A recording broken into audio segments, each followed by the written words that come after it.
What's happening, two gang? Holla at your boy.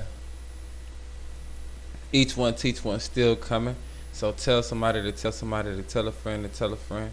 And we're going to get into it, you know. We're going to get there as soon as we go. So, right now in El Salvador, they doing like super duper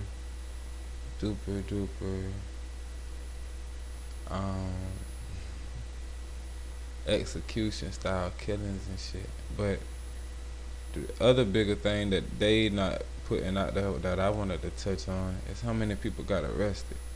Y'all know they arrested 2,000 people, over 2,000 people. Word, that's almost half of a town. Some towns might not even be that big. But here they go right here. Check them out. Tonight, the crackdown on gangs intensifies in El Salvador. Ese sufrimiento que le hagan a la población, lo van a sufrir ellos aquí. As these images of mass arrests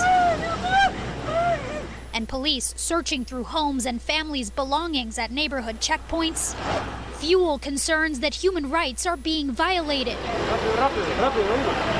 President Nayib Bukele and the National Police touting the efforts on social media all week using the hashtag War Against Gangs. On Wednesday, citing over 2,000 arrests. Whoa, in 4 days. Where they gonna put all these people at? Do y'all really know how many people that is? Do y'all know how many people that really is?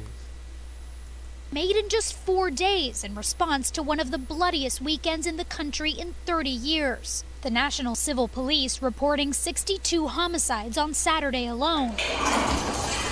The president sharing these videos appearing to show prison guards roughly forcing inmates to move with clubs, tweeting also that those arrested would not be freed and announcing meals for incarcerated gang members would be cut to one a day. This as police round up others on the street after a state of emergency was imposed on Sunday that suspends constitutional rights like freedom of assembly and the right to an attorney when detained. So the strategy in El Salvador seems to be first they arrest, then they tweet about it, and then eventually in the future they might investigate these people.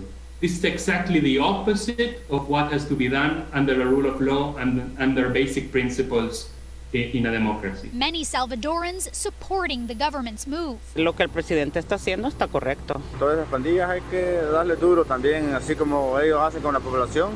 But Juan Papier, the America's senior researcher at Human Rights Watch, is concerned the arrests could extend beyond those involved in the recent violence. That part, see, that's when they make excuses to do shit with other people. Just like in America, they had it down stop and frisk shit. If for one group of people, but then they just use it for everybody. And then it's like, I don't know, it's just crazy.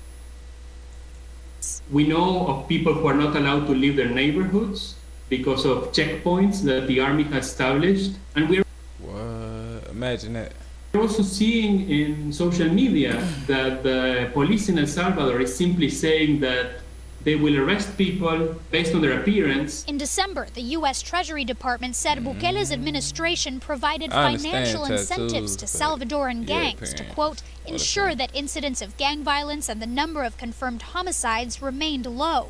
In a message to the international community this week, President Bukele tweeting that no countries have helped El Salvador in the war against gangs, adding, quote, do not come later and try to tell us what we should have done or not do. I think Bukele is using this moment to gather more popularity. He knows that a key factor for his very high popularity rates in El Salvador is the decrease in violence, and it's also his talent for communications. Is it working?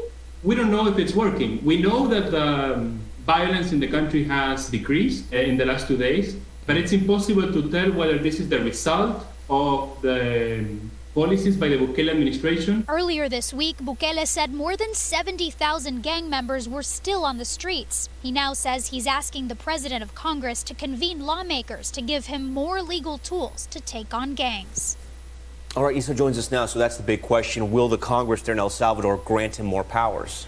Well, President Bukele is highly likely to get the votes that he needs to continue to make these arrests. Now, what Papier from Human Rights Watch told me is surprising to him and even of concern to him is the speed at which the president has managed to take control of the National Assembly that grants him these rights, right? I mean, he came into office just in 2019.